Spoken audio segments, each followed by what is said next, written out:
Ainakin se kello.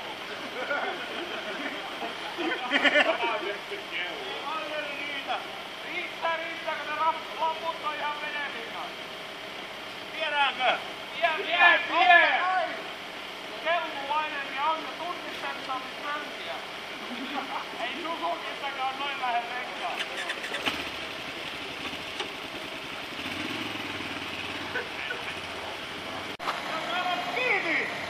Ei syö mustaa makkaraa välillä! Täällä on kivi! Voi vittu, ootko sä huomannut missä sä seisot?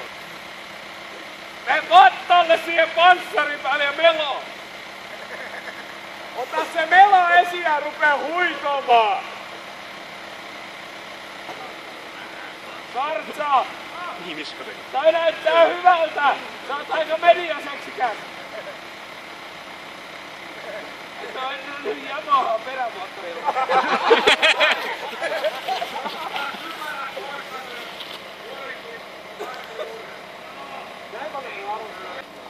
Tiedätkö, kato, potku!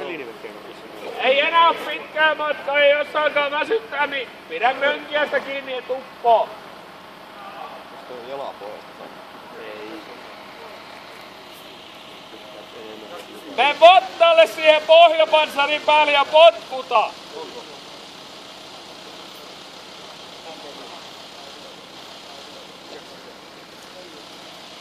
En tiedä, ainakin ne loppuun sitten jalkakontakti. No niin, ja siis sanotaan tähän, että ei se enää ton syvemmällä mene.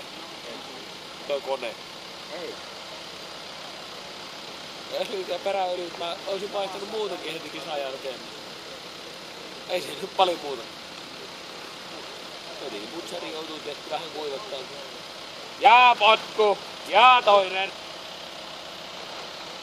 Hyvä Kartsa, sä oot ennen aamu 6 perillä! Potki! Hyvällä vauhtia, että se on juhu. Eihän se vesi oo kylmää!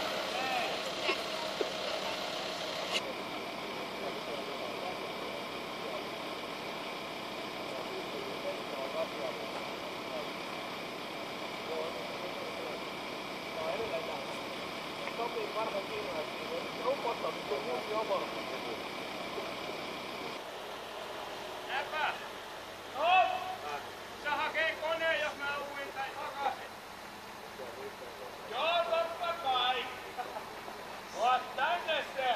Mehkäis palataan siinä kunnossa, kun sä otettiin lainaa. Koita nyt kääntää se pystyyn, niin saat ajettua sen. Ei se taida kääntyä. En mä tiedä. Mä luulen, että tän varmaan jää. Aina luulen, että tamperelaiset on idiootteja, mut sä oot ihan vitun tyhmä. Mä luulen, että tulee varmaan järjestynyt yhtä omaa. Eikäkö Kartsa, tuntuisiko tää nyt hyvältä idealta? Risto, ootte miettinyt, jos mä etin pikkasen ne korkit löysälle? Mitkä korkit? No bensakanista! Totta jo valmis propuun ja öljysuodattimen pois. Se on... Ei ihan turha. Ei mitään muuta. Me joudutaan työntää toi vehje ja ehkä huomen lissukyytiin. Joo, ajat!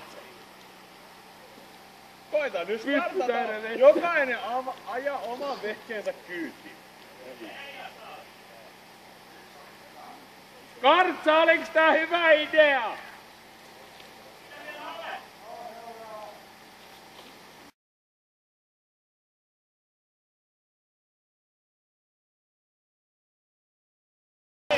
Käykää ilmoittautumassa maaliin nyt, niin nyt me saadaan auttaa. Käy ilmoittautumassa teidän maaliin, niin me ollaan.